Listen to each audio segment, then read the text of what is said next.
Hi, I'm Holly Wood, research and advocate with Defend Dignity, and this is your Biweekly Bulletin, where we provide an update on all things advocacy here at Defend Dignity and around Canada. Thanks for tuning in. And just like that, October has come to an end. Let's recap the past 2 weeks of advocacy updates and talk about what we can expect in the near future. The Standing Committee on the Status of Women held a meeting on October 20th to discuss trauma-informed practices. It also reviewed its recent draft report on gender-based violence. We're still waiting for the release of that report, but we know it's coming soon. In other news, the government of Saskatchewan has announced $5.2 million in funding to fight gender-based violence across the province. This investment is part of Saskatchewan's ongoing commitment under the National Action Plan to End Gender-Based Violence. These funds will support prevention programs, survivor services, and Indigenous-led initiatives focused on culturally relevant approaches. The federal government has finally introduced Bill C-14, the Bail and Sentencing Reform Act. This proposes significant amendments to the criminal code, specifically with regards to bail. The bill expands reverse onus bail for violent repeat offenders, including those charged with human trafficking and sexual assault.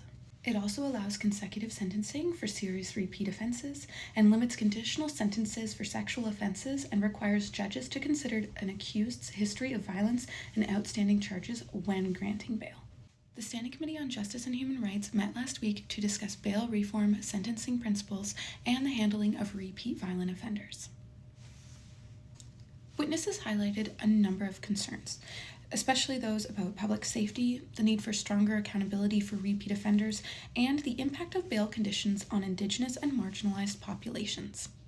Just shy of 2 weeks ago, a coordinated OPP operation in Windsor, Ontario, resulted in multiple arrests of men attempting to purchase sex from an undercover officer who was posing as an underage girl. The sting, which occurred at a local Windsor hotel, was part of a province-wide effort to deter the exploitation of minors and disrupt trafficking networks who operate on online platforms and in local hotels. And finally, the Ontario provincial government announced funding for the Peterborough Police Service. According to reports, this funding is supposed to strengthen Peterborough's capacity to address violent and organized crime, including human trafficking. This investment is part of a $91 million Community Safety and Policing Grant Program, and the $500,000 being allocated to support staff training, surveillance tools, and victim-centered initiatives. And that's all for this week. Thanks for tuning in, and we'll see you again in 2 weeks with more updates, all things advocacy. In the meantime, we wish you a safe and happy Halloween and encourage you to check out our webinar series as we have many exciting topics coming up. We'll talk soon.